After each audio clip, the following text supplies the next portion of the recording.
নকল কৰাৰ সুবিধা লাগে আৰু নকল কৰিবলৈ নিদিয়াৰ বিষম পৰিণতি দেখা গ'ল অসমতে ৰাজপথতে 3 ছাত্ৰৰ আক্ৰমণ পৰীক্ষা নিৰীক্ষকৰ বাইকেৰে আহি থকা অৱস্থাত অতৰ্কিত আক্ৰমণ 3 ছাত্ৰৰ আকৌ বিতৰ্কত কাছাৰৰ এটা পৰীক্ষা কেন্দ্ৰ পৰীক্ষা হলত নকল কৰিবলৈ নিদিয়াৰ বাবে ৰাজপথত পৰীক্ষকক আক্ৰমণ 3 পৰীক্ষাৰ্থীয়ে ঘটনাত গুৰুতৰভাৱে আহত হৈছে পৰীক্ষা নিৰীক্ষকগৰাকী উল্লেখ্য যে শিলচৰ জিচি কলেজৰ প্ৰফেচৰ সুভাষ দেৱনাথক উচ্চতৰ মাধ্যমিক পৰীক্ষাৰ নিৰীক্ষক হিচাপে কাছাৰৰ গণিৰগ্ৰাম JR উচ্চতৰ মাধ্যমিক পৰীক্ষা কেন্দ্ৰত নিয়োগ কৰা হৈছে গণিৰগ্ৰাম JR উচ্চতৰ মাধ্যমিক বিদ্যালয় পৰীক্ষা কেন্দ্ৰ কাছাৰৰ এটা বিতৰ্কিত পৰীক্ষা কেন্দ্ৰ বুলি চৰ্চাত থাকে নকলৰ বাবে যোৱা বছৰ মেট্ৰিক পৰীক্ষাৰ এটা বিষয়ৰ পৰীক্ষা দুবাৰকৈ হৈছিল পৰীক্ষা কেন্দ্ৰটো কালি পৰীক্ষা কেন্দ্ৰৰ দায়িত্ব সমাপ্ত কৰি বাইকেৰে ঘৰলৈ উভতাৰ পথত কাছাৰৰ টুফখানা অঞ্চলত হঠাৎ বাইকেৰে অহা 3জন ছাত্ৰই আক্ৰমণ চলাই নিৰীক্ষকগৰাকীৰ ওপৰত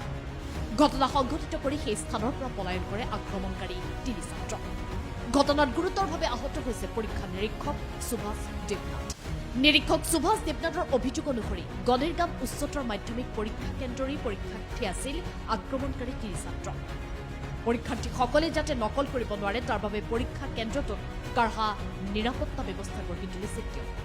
পৰীক্ষা কেন্দ্ৰটোত আৰম্ভণিৰে পৰা পৰীক্ষাৰ্থীসকলে নকল কৰাৰো অভিযোগ এইগৰাকী নিৰীক্ষকৰ নকল কৰাৰ অভিযোগত যোৱা 3 দিনৰ পূৰ্বে 4জন পৰীক্ষাৰ্থীক তেওঁ বহিষ্কাৰ কৰাৰ তথ্য প্ৰদান কৰিছে ইয়াৰে প্ৰতিশোধ ল'বলৈ পৰীক্ষাৰ্থীসকলে তেওঁক আক্ৰমণ কৰা বুলি অভিযোগ উত্থাপন কৰিছে নিৰীক্ষক সুভাষ দেৱনাথে ঘটনাক লৈ কাছাৰৰ অৰুণাচল আৰক্ষী চকীত এক্সটাৰ্নেল সুভাষ দেৱনাথে গোচৰ ৰুজু কৰিছে আৰু আৰক্ষীয়ে ঘটনা সন্দৰ্ভত আৰম্ভ কৰিছে তদন্ত ৰাজ্যত সংঘটিত এই আজব কাণ্ডৰ সন্দৰ্ভত আপোনাৰ মতামত কি জনাওক কমেণ্ট বক্সত news export Prag news digital